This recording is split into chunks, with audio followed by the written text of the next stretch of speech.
दिखने में बहुत ही छोटा कोरोना वायरस एक व्यक्ति से दूसरे व्यक्ति, एक शहर से दूसरे शहर व एक देश से दूसरे देश में फैलता है और इस तरह विश्व के हर कोने तक पहुंच जाता है।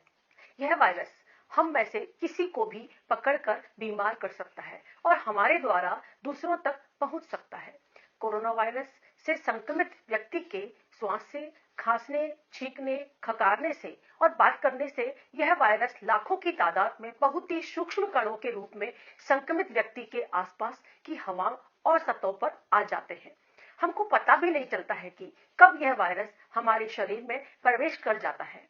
यह वायरस श्वास के द्वारा अंदर चला जाता है। यह वायरस हमारे मुंह, नाक और आंख के द्वारा भी शरीर में घुस जाते हैं और सामान उठाने पर हमारे हाथों द्वारा जब हम अपनी आंख, नाक, मुंह को छूते हैं तो वहां से भी यह वायरस हमारे शरीर में प्रवेश कर जाते हैं। इन्हीं रास्तों से वायरस हमारे शरीर में प्रवेश कर हमें बीमार कर देता है। ज्यादातर लोगों में इस बीमारी के तुरंत ही लक्षण नहीं दिखने के कारण संक्रमित लोग बीमारी से अनजान रहते हैं और इस दौरान यह वायरस संक्रमित लोगों के द्वारा दूसरों तक पहुंचकर तेजी से फैलता है और चैन संक्रमण का रूप ले लेता है। कुछ ही हफ्तों में तो पूरा एक समुदाय इस वायरस की चपेट में आ जाता है। कुछ संक्रमित लोग घर में रहकर ही उपचार लेते हुए ठीक हो जाते हैं, पर कुछ उम्रदराज लोग जो पहले से दूसरी बीमारियों से भी ग्रस्त हैं, ज्यादा बीमार हो जाते हैं और कभी-कभी अपनी जान भी गंवा देते हैं। तो संक्रमित व्यक्ति से नजदीकी व संपर्क में आने से कोरोना वायरस फैलता है। इस महामारी से स्वयं को और एक दूसरे को सुरक्षित रखने के लिए बंद व भीड़ वाले इलाकों से दूर रहना है। एक दूसरे से कम 2 गज की दूरी बनाए रखनी है। मास्क पहनना है।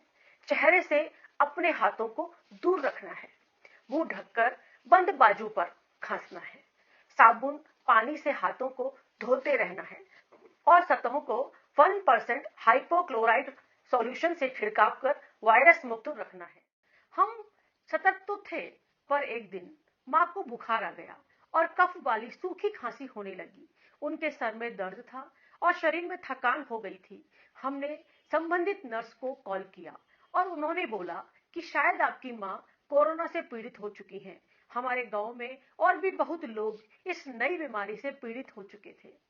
मां के पूरी तरह स्वस्थ न हो जाने तक अब उनको घर में ही रहना था।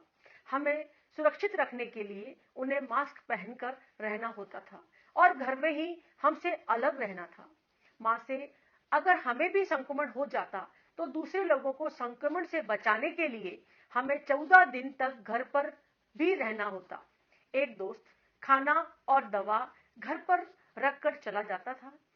हमने सभी नियमों का पालन किया, जैसे चेहरे को न छूना, सतहों को डिसइंफेक्ट करते रहना, हाथों को साबुन से धोना, एक दूसरे से दूरी बनाए रखना, खुली हवा आने के लिए खिड़कियों को खुला रखना और हमेशा मास्क पहनकर ही मां के नजदीक जाना। दिन बीते और मां ठीक हो गई और अब संक्रमण फैलने का भी डर खत्म हो गया था। हमने अपना 14 दिन का होम आइसोलेशन अच्छे से पूरा किया। हम सब स्वस्थ रहे। घर में मां के साथ और बाहर समुदाय में लिए गए अनुशासित कदमों ने कोरोना वायरस महामारी से हमारे गांव को आजाद कर दिया। नमस्कार, धन्यवाद। डॉक्टर नीलम गोयल, भारत की परमाणु सहेली।